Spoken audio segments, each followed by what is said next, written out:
आती ही होगी, मुंह दिखाई की रस्म शुरू करते ही हैं हम लोग। काकी जी बस दुल्हन तैयार हो रही है, बस 2 मिनट लगेगा, उसे आ ही रही है वो, थोड़ी देर और इंतजार कर लीजिए। हाँ हाँ ममता ठीक है, इतनी देर से बैठे हैं, थोड़ी देर और सही। प्रिया बेटा अपनी भाभी को लेकर जल्दी आओ। अरे आप सभी लोगों को क्या सांप सूंघ गया मुझे देखकर? क्या हुआ, आज तक आपने ऐसी लड़की देखी नहीं है क्या? चलिए काका जी यहाँ से, हो गई मुंह दिखाई नई दुल्हन की। मम्मी आप बुत बनी क्यों खड़ी हैं, कुछ बोलती क्यों नहीं है भाभी को? देखिए किस तरह के कपड़े पहन कर आई है वो। बहू ये क्या बेहुदापना है, ये किस तरह के कपड़े पहन कर आई हो तुम? तुम्हें जरा भी लाज शर्म है या नहीं है? ओहो मम्मी जी इसमें लाज शर्म वाली कौन सी बात है? भाई इतनी गर्मी लग रही थी, देख नहीं रही हैं आप? शादी के फंक्शन में कितनी हैवी लाचे पहनी है मैंने, गर्मी के मारे मेरी हालत ही खराब हो गई है, बस इसलिए मैंने सोचा कुछ कंफर्टेबल कपड़े पहन लेती हूँ, सो मैंने ये पहन लिया। क्या बुराई है इन कपड़ों में? तुझे नहीं पता है इन कपड़ों में क्या बुराई है? अरे तू नई दुल्हन है, आज तेरी मुंह दिखाई थी, ये जो सारे लोग बैठे हैं ना, ये सारे लोग तेरे मुंह दिखाई के लिए बैठे हैं, और तू इस तरह आधे अधूरे कपड़े पहन कर आई है यहाँ, जरा भी लाज शर्म नाम की चीज नहीं है तुझमें। राज राज कम हियर राज। अरे राज की माँ क्यों इतना हल्ला कर रही हो, क्यों शोर कर रही हो? नई दुल्हन घर में आई है, शादी ब्याह का मौका है, देखो घर में कितने मेहमान आए हुए हैं, कितनी आवाज आ रही है तुम्हारी। ये क्या बेहुदापना है बहू, ये किस तरह के कपड़े पहने हैं तुमने? तुम्हें जरा भी लाज शर्म है या नहीं? सारा घर मेहमानों से भरा पड़ा है और तुम इस तरह के कपड़े पहन कर आई हो, जरा भी लाज शर्म है या नहीं तुम्हें? ममता ले जाओ इसे और ढंग के कपड़े पहनाओ इसे। क्या बात है रिया, क्यों आवाज लगा रही थी मुझे? अरे राज देखो ना अपने घर वालों को, सभी लोगों ने घर सर पर उठाकर रख लिया है मेरे पहनावे को लेकर, जैसे देखो वही मुंह फाड़ कर खड़ा हो जाता है मुझे देखकर, और तुम्हारी मम्मी और पापा तो मुझे क्या कुछ सुनाए जा रहे हैं। मम्मी आप क्यों इसे परेशान कर रही हैं बेचारी को, शादी में कितना थक गई है, आपको समझ में नहीं आता है क्या? राज बेटा आज तेरी पत्नी की मुंह दिखाई थी, और ये देख सारे मेहमानों के सामने अर्धनग्न अवस्था में आई है, इसे शर्म नहीं आई जरा भी? ये किस तरह के कपड़े पहने हैं इसने? अरे माँ इतना बवाल मचाने की क्या जरूरत है इसमें? अरे बेचारी थक गई है, इतनी गर्मी पड़ रही है, गर्मी नहीं दिख रही है क्या आपको? सारे फंक्शन में इतने हैवी लाचे पहनी है इसने, अब गर्मी के मारे उसे अच्छा नहीं लगता रहा होगा इसलिए पहन ली उसने शॉर्ट्स। और क्या मुंह दिखाई लगा रखा है आप लोगों ने? कितने फंक्शन करोगे, हो गई शादी में वरमाला के टाइम पे सभी मेहमानों ने इसका मुंह देख लिया है, अब और कितना मुंह दिखाना है? ये क्या बोल रहा है तू, तेरा दिमाग तो ठिकाने में है? अरे ये नई दुल्हन है इस घर की, कल ही शादी हुई है इसकी, आज विदा होकर आई है और आज इसकी मुंह दिखाई थी, सारे मेहमानों के सामने इसने हमारी इज्जत की धज्जियां उड़ा कर रख दी है। देखिए मम्मी जी मुझे आपको इसी रूप में एक्सेप्ट करना पड़ेगा, मैं ऐसी ही हूँ, मैं अपने पहनावे को लेकर कोई कॉम्प्रोमाइज नहीं करती हूँ, मुझे जिसमें कंफर्टेबल लगता है मैं वही कपड़े पहनती हूँ। मैं हॉस्टल में पढ़ी लिखी लड़की हूँ, नौकरी करती हूँ, अपने ऊपर किसी का हक नहीं जताने दूंगी, मैं किसी के दबाव में रहकर कॉम्प्रोमाइज नहीं करने वाली हूँ मैं। एक बात सुन लीजिए आप, मैं जो हूँ जैसी हूँ आपके सामने खड़ी हूँ। अरे ठीक है तुझे साड़ी नहीं पहननी थी मत पहनती, लाचा भी मत पहनती, कम से कम ढंग के सलवार सूट ही पहन कर आ जाती। तेरे ऐसा करने से तूने हमारी इज्जत को धज्जियां उड़वा दी हैं, सारे मेहमानों के सामने लोग क्या कहेंगे हमारे बारे में? माँ आपको लोगों से क्या लेना देना है, आपको अपने बहू बेटे से मतलब है, आपकी बहू जिस चीज में खुश रहेगी आप वही करोगी या नहीं? वाह बेटा कितनी अच्छी बात कह रहा है तू, अभी कल ही तेरी शादी हुई है और आज ही तू अपनी जोरू का गुलाम बन गया, उसके पीछे पीछे घूमने लगा तू, वो जैसा बोल रही है उसकी हाँ में हाँ मिला रहा है। अरे तुझे भी जरा बहुत अकल है या नहीं? देखिए मम्मी जी ना मैं साड़ी पहन सकती ना मैं सलवार सूट पहन सकती, मुझे सिर्फ इन्हीं कपड़ों में कंफर्टेबल लगता है, मैं शॉर्ट्स पहनती हूँ, यदि आपको मुझे ऐसे रूप में एक्सेप्ट करना है तो ठीक है। अरे ठीक है यदि तुझे ऐसा ही पहनावा पसंद है तो कम से कम अपने तन को तो ढांक लेती, आधा नंगा शरीर लेकर तू मेहमानों के सामने आई है, बेहुदापंथी बता रही है, इसे कौन पढ़ा लिखा बोलेगा? तू पढ़ी लिखी गवार है गवार, जितनी हमने इज्जत बनाकर रखी थी सारे मेहमानों के सामने, सारे रिश्तेदारों के सामने, तूने 1 मिनट में सारी इज्जत की धज्जियां उड़ा दी हमारे। अरे कौन सी दिक्कत है इन कपड़ों में, क्या दिख रहा है आखिर ऐसे कपड़ों में, ये बताइए आपको परेशानी क्या है? इसलिए कहती थी मैं गांव में आकर शादी नहीं करूंगी मैं। राज मैं इससे कोई बात नहीं करना चाहती हूँ, तू अपनी पत्नी से बोल दे अभी के अभी जाकर अपने कपड़े बदल कर आए। नहीं माँ वो कपड़े नहीं बदलेगी, उसे इन्हीं कपड़ों में अच्छा लगता है, वो ऐसे ही कपड़े पहनती है, मुझे जब कोई दिक्कत नहीं है तो आपको या परिवार के किसी भी सदस्य को या किसी भी मेहमान को कोई दिक्कत नहीं होनी चाहिए। अरे नालायक जरा तो शर्म कर ले, तेरे काका बाबा ताऊजी पिताजी सारे लोगों ने इसे ऐसी हालत में देख लिया है, अरे नई दुल्हन को ऐसी हालत में देखेंगे तो लोग क्या सोचेंगे इनके बारे में? ओहो माँ आप भी हद ही करती हैं, लोगों से क्या करना है आपको ये बताइए, आपको बड़ी पड़ी है लोगों की, आपको अपने बहू बेटों से मतलब होना चाहिए, ना कि किसी रिश्तेदार से या आस पड़ोस के लोगों से या मेहमानों से।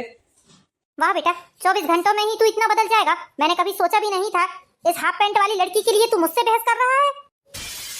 मैंने कहा इसे तू बोल कि अभी के अभी जाकर अपने कपड़े बदल कर आएगी, तरीके के कपड़े पहन कर आएगी तो ये यहाँ आएगी, वरना अपने कमरे में ही रहेगी। नहीं मैं बिल्कुल नहीं जाऊंगी, मैं ऐसे ही कपड़ों में रहूंगी, मैं इन्हीं कपड़ों में रहूंगी, मैं बिल्कुल नहीं जाने वाली हूँ। और मैं अंदर क्यों जाऊँ, क्यों अपने कमरे में जाऊँ, मैं यहीं बैठूंगी। राज इसलिए तुमसे बोल रही थी मैं कि हम शहर में ही शादी करके शहर में ही रहेंगे, हम गाँव वाँव नहीं जाने वाले हैं। लेकिन तुम्हारी जिद के कारण यहाँ गाँव आना पड़ा मुझे। मुझे पता था गाँव के लोग गवार ही होते हैं, उन्हें कभी भी पहनावे को लेकर समझ नहीं आएगी। ममता काकी, हम लोग जा रहे हैं। हो गई तुम्हारी बहू की मुंह दिखाई। तुम्हें ही मुबारक हो ऐसी बहू। हाँ हाँ ममता, हम भी जा रहे हैं, तुझे ही मुबारक ऐसी बहू।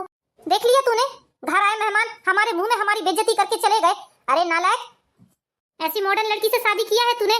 तुझे 50 बार मना किया हमने कि मत कर इस लड़की से शादी, लेकिन नहीं, तुझे तो इस लड़की में ऐसा इंटरेस्ट था कि पूछ ही मत। राज, मैं यहाँ नहीं रह सकती, दम घुटने लगा है यहाँ मेरा। मैं कहती हूँ कल ही हम शहर वापस चलते हैं। ये लोगों की सोच अच्छी नहीं है, ये लोग मुझे जीने नहीं देंगे राज, चैन से रहने नहीं देंगे। मुझे समझ में आ गया है, इन लोगों की सोच ही घटिया है। अरे कल क्यों जाना, फौरन निकल, अब भी निकल, जल्दी यहाँ से डेरा डंगर बांध तेरा और फौरन शहर की तरफ चली जा। जो लड़की 24 घंटे मेरे परिवार की इज्जत नहीं संभाल सकी, उस लड़की की मेरे घर में कोई जगह नहीं है। निकल जा यहाँ से, कोई जगह नहीं है। अरे कम से कम आज तो हम लोगों की इज्जत का ख्याल रख लेती। इतने मेहमान थे, कम से कम उन लोगों के सामने तरीके के कपड़े पहनकर आ जाती तो क्या चला जाता तेरा। राज, तेरे पापा की कितनी इज्जत थी, पूरे गांव भर के लोग कितना मानते थे, और आज इस लड़की ने आकर 1 मिनट में सारी इज्जत धूमिल कर दी। राज, तुम जाओ या ना जाओ, मैं अभी की अभी ड्राइवर के साथ वापस शहर जा रही हूँ। तुम्हें यहाँ रहना है तो तुम रह सकते हो अपने माँ बाप के पास। मैं भी आता हूँ रिया, जब तुम चली जाओगी तो मैं भी यहाँ क्यों रहूंगा भला, मैं भी तुम्हारे साथ चलता हूँ शहर वापस। हाँ जा जा, जोरू का गुलाम। ये सब क्या हो गया मम्मी? कितने अरमान से हमने भैया की शादी की थी, लेकिन ये सब बेटा सारे अरमानों में पानी फेर दिया इन दोनों ने। चलो रिया यहाँ से। हाँ जा जा, और आज के बाद इस घर में तेरे लिए कोई जगह नहीं है। मर गए तेरे माँ बाप, ये सोच लेना। सारे समाज के सामने, सारे गांव के सामने हमारी इज्जत नीलाम करके जा रहा है। जा बेटा, जीवन भर इस हाफ पैंट वाली के पीछे पीछे घूमना तू। क्यों नहीं घूमूंगा, मेरी पत्नी है, मैंने शादी किया है इससे, जीवन भर साथ निभाने का वादा किया है मैंने अपनी पत्नी से। चलो रिया, आज के बाद इस धैर्य पर कभी कदम नहीं रखेंगे हम। पापा, पापा आपको क्या हो गया? पापा उठिए। डॉक्टर साहब, सब कुछ नॉर्मल है ना? क्या हुआ? आप कुछ बोल क्यों नहीं रहे हैं? बताइए डॉक्टर साहब, मेरे पति ठीक तो है ना? देखिए मैडम, मैं आपको झूठी तसल्ली नहीं दे सकता हूँ। आपके पति को ब्रेन हेमरेज हो गया है, जिसके कारण आपके पति ना ही बोल सकेंगे ना ही सुन सकेंगे, बस जिंदा लाश की तरह पड़े रहेंगे। अब सारी सेवा आपको इनकी बिस्तर में ही करना पड़ेगा। ये क्या बोल रहे हैं डॉक्टर साहब आप? क्या मेरे पति कभी ठीक नहीं हो पाएंगे? बताइए डॉक्टर साहब, जितने पैसे लगेंगे मैं उतने पैसे देने के लिए तैयार हूँ। बस आप किसी भी तरह से मेरे पति को ठीक कर दीजिए। माँ जी, जिस उम्र में इन्हें ब्रेन हेमरेज हुआ है उस उम्र में रिकवर होना थोड़ा मुश्किल होता है, क्योंकि इनकी एज हो चुकी है। इसलिए माँ जी, आपको सारा काम इनका बिस्तर में ही करवाना पड़ेगा। डॉक्टर साहब, मेरे पति के अलावा मेरा और मेरी बेटी का इस दुनिया में कोई नहीं है। यदि इन्हें कुछ हो गया तो हम दोनों तो बिन मारे ही मर जाएंगे। देखिए माँ जी, इसके लिए मैं कुछ नहीं कर सकता, मैं तो डॉक्टर हूँ, मुझे जितना इलाज करना है मैं कर दूंगा।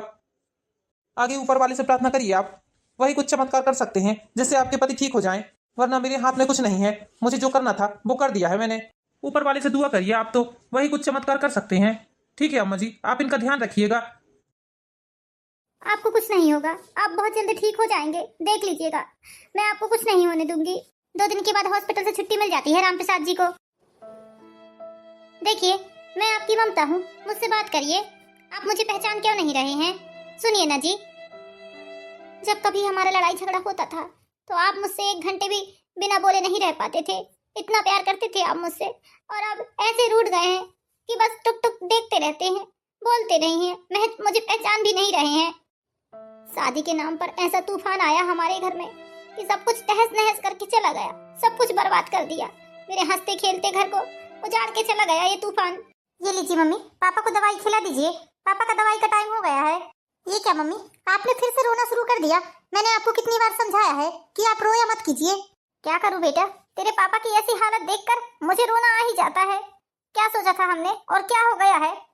कितने अरमानों से हमने राज की शादी की थी, 6 महीने पहले से खरीदी करना शुरू कर दिया था हमने। ऐसा शादी के लिए हमारे मन में उत्साह था। हमें क्या मालूम था कि ऐसी शादी होगी जो हमारा सब कुछ बर्बाद कर देगी। जिसके लिए हम इतना खुश थे, वही शादी हमारे घर को बर्बाद करके चली गई। मम्मी, जो होना था वो तो हो गया है।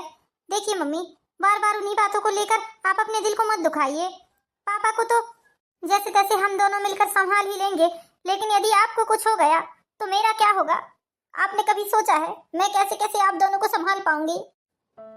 बेटा, मैं टेंशन नहीं लूंगी आज के बाद। तू सच बोल रही है, यदि टेंशन ले लेकर मुझे ही कुछ हो गया तो तेरा क्या होगा? तू हम दोनों को कैसे कैसे संभालेगी। एक तो वैसे ही तू बेटी होकर बेटे का फर्ज निभा रही है, जो फर्ज मेरे बेटे का था वो तू निभा रही है। बेटा, भगवान बहुत किस्मत वालों को देता है ऐसी बेटियां। माता पिता हमेशा ऐसी संतान को पाकर खुश रहते हैं, लेकिन तेरे भाई जैसी कपूत संतान को पाकर तो हमेशा माँ बाप दुखी ही रहेंगे। इसलिए ऐसी संतान भगवान किसी माँ बाप को ना मिले। माँ बाप बेटे की चाहत में कितनी मन्नत मानते हैं, जिन्हें बेटा नहीं रहता है वो यही बोलती हैं कि हमें बेटा मिल जाता। जो भी मन्नत हो सब मान लेती हैं, लेकिन यदि इतनी मन्नतों की भी बात बेटा ऐसा निकले तो किस काम की ऐसी मन्नत। अरे इससे अच्छा तो बेटी ही भली है, जो कम से कम अपने माँ बाप को लेकर तो चलती है। तेरे भाई की खुशी के लिए हमने क्या कुछ नहीं किया। मैंने उसे अच्छे से अच्छे स्कूल में, अच्छे से अच्छे कॉलेज में दाखिला कराया, जहाँ उसने बोला वहाँ उसे पढ़ाया। जो कुछ उसने बोला वो सारे काम किए हमने। जिस चीज में एक बार हाथ रख देता था वो चीज उसके सामने दूसरे दिन उसके पिताजी हाजिर ही कर देते थे। हमेशा उसकी खुशियों का ख्याल रखा गया। इतने सालों की तपस्या हमारी उस लड़की ने एक दिन में ही भंग कर डाली। मम्मी, रोना बंद करिए। ये लीजिए, आप पापा को दवाई खिला दीजिए। मैं मार्केट जाकर घर के किराने का सामान लेकर आती हूँ, घर में राशन खत्म हो गया है। ममता जी की बेटी अपने माता पिता का बहुत अच्छे से ख्याल रखती है। समय पर खाना, समय पर दो गोली दवाई, सभी चीजों का ख्याल रखती थी। उसने अपने माता पिता को कभी बेटी होने का एहसास ही नहीं दिलाया। वो हर काम बढ़ चढ़ कर करती थी, हर काम में अपना 100% देती थी। यहाँ तक कि उसके पिताजी की कपड़ों की दुकान थी मार्केट में, उस कपड़े की दुकान को भी प्रिया ही चलाती थी, जिसके कारण घर के सारे खर्च और पिताजी की गोली दवाइयों का खर्च भी चल जाता था।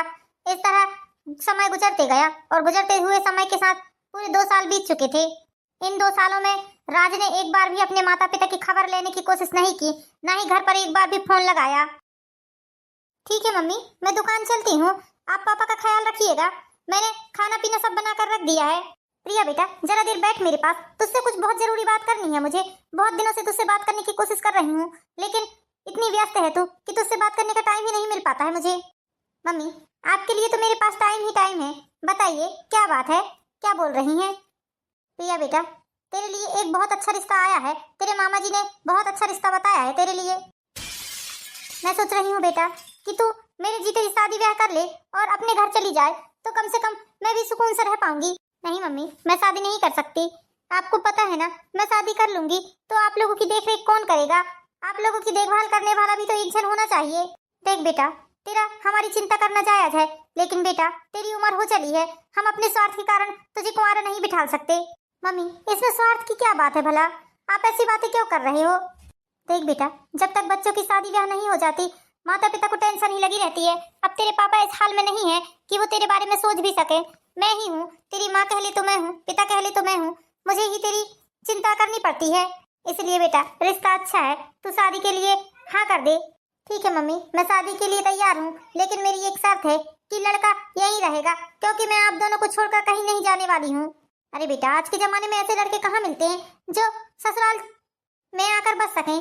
मम्मी, लेकिन मैं शादी उसी लड़के से करूंगी जो शादी के बाद मेरे मायके में रहेगा मुझे लेकर। ठीक है बेटा, तेरे मामा जी से बात करती हूँ। यदि लड़का शादी के बाद यहाँ रहने के लिए तैयार रहेगा तो वो बात को आगे बढ़ाएंगे। ठीक है मम्मी, आप मामा जी से बात कर लेना, मैं चलती हूँ दुकान, मुझे लेट हो रही है। इस तरह ममता जी अपने भाई को सारी बात बता देती हैं और उनका भाई भी उस लड़के से सारी बात कर लेता है। लड़का भी प्रिया के साथ शादी करके अपने ससुराल में रहने को तैयार हो जाता है। 2 महीने के अंदर ही ममता जी अपनी बेटी की शादी उस लड़के से कर देती हैं और सभी लोग इस घर में रहने लगते हैं। विशाल बेटा, हम बहुत खुशकिस्मत हैं जो भगवान ने हमें तुम्हारे जैसा दामाद दिया है। दामाद के रूप में हमें बेटा मिल गया, ऐसा लगता है। अरे मम्मी जी, ये तो आपका बड़प्पन है जो आप ऐसा बोल रही हो।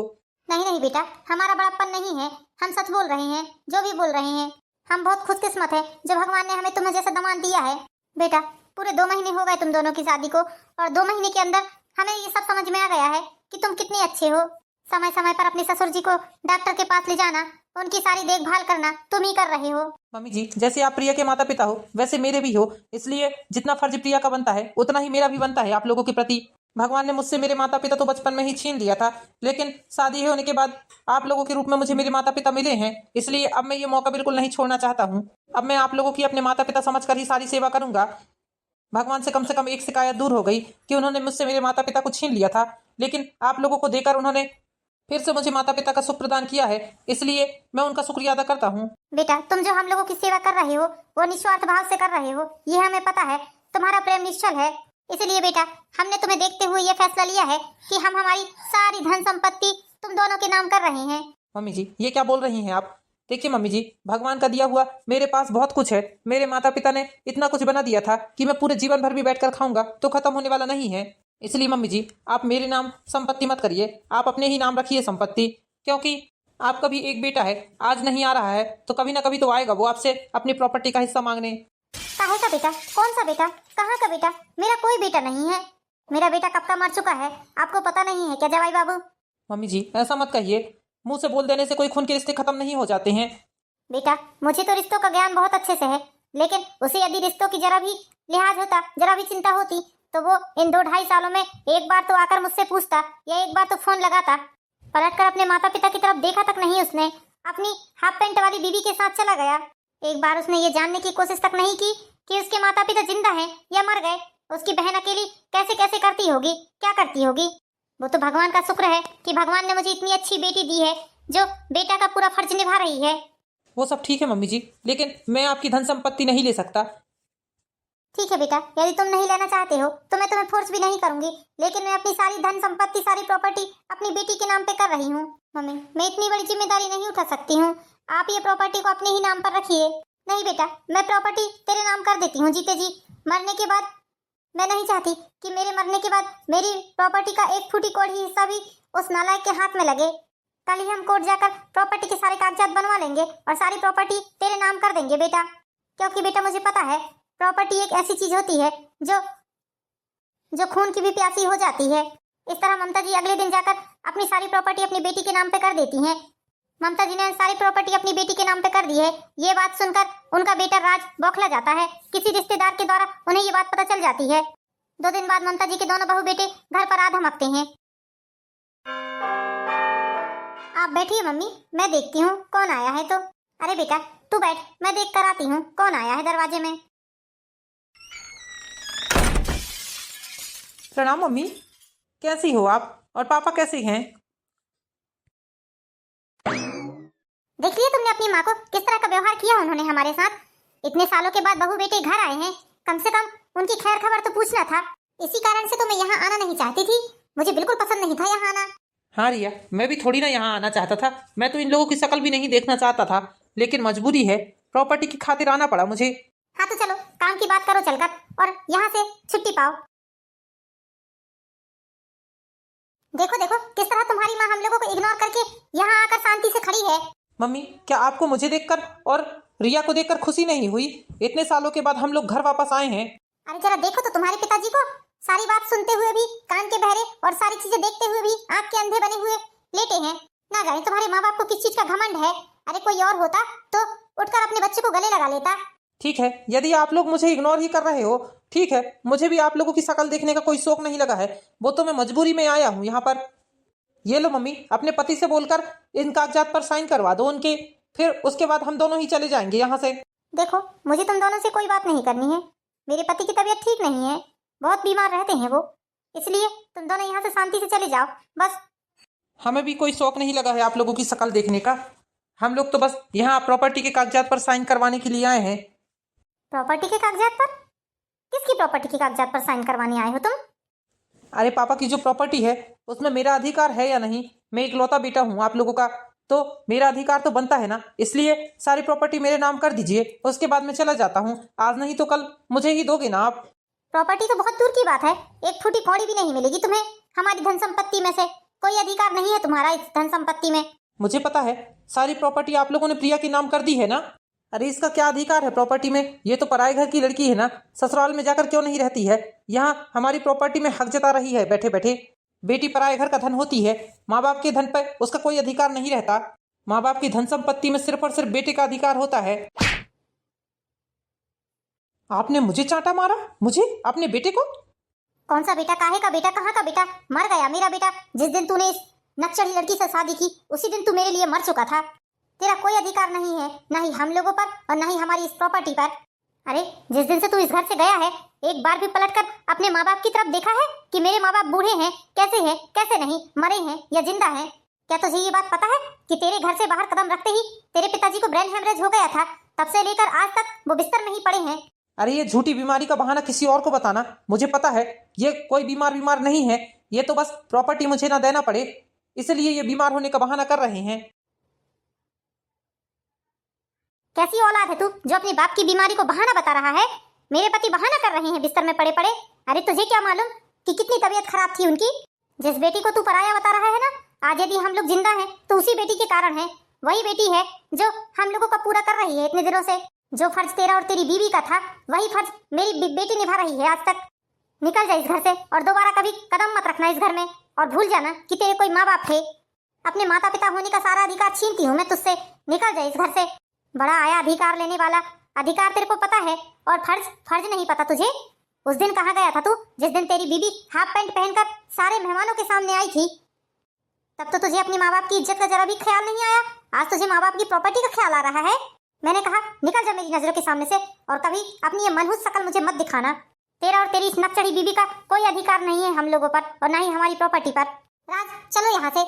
हाँ जा रहा हूँ, मुझे भी कोई शौक नहीं लगा था यहाँ आने का, वो तो मैं प्रॉपर्टी के कारण आ गया था। इस तरह ममता जी अपने बेटे को घर से बाहर कर देती हैं और उनके बेटी दामाद ही अंतिम समय तक उनका साथ देते हैं। तो दोस्तों कैसी लगी आपको स्टोरी? यदि कहानी पसंद आई हो तो वीडियो को लाइक कीजिए, चैनल को सब्सक्राइब कीजिए। मिलते हैं नेक्स्ट वीडियो में दोस्तों, जब तक के लिए बाय बाय।